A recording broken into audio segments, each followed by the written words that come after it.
Honey hi చెప్పు, గట్టిగా చెప్పు. ఇక్కడే ఉంది honey. Welcome back to part 2. నేనైతే హనీని తీసుకొని తాటి బెల్లంకి వచ్చేసాను. ఇక్కడేమో గాలి వర్షం వల్ల ఊరికే కరెంట్ పోతా ఉండింది అనమాట. ఒక అంకుల్ వచ్చి మాతో ఆడుకున్నాడు. బార్డర్ అంతా వైట్ ఉంది. నా వల్ల కరెంట్ పోవాలి, నీ వల్ల పోయింది, నా వల్ల వచ్చింది.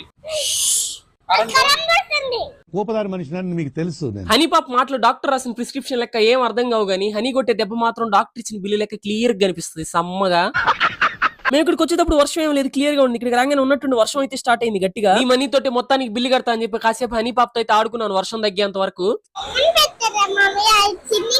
చిటితల్ని ఎక్కువసేపు ఏడిపించడం ఎందుకని చెప్పి బ్యాగ్ అయితే ఇచ్చేసి వర్షం అయితే లైట్ గా తగ్గింది అనమాట. అక్కడి నుంచి అయితే స్టార్ట్ అయిపోయాం. హనీ నాకు చలి పుడుతుంది మావయ్య అని, అందుకే నా టీ షర్ట్లు అయితే దాచేసాను హనీని. హనీ హాయ్ చెప్పు, గట్టిగా చెప్పు. ఇక్కడే ఉంది హనీ. ఈ షార్ట్ గన్ 70,000 లైక్స్ కంప్లీట్ చేస్తే దీని లాంగ్ వీడియో అయితే వెంటనే అప్లోడ్ చేస్తా. అలాగే సబ్స్క్రైబ్ చేసుకోకపోతే ప్లీజ్ సబ్స్క్రైబ్ కూడా చేసుకోవచ్చుగా. ఉంటా బాయ్.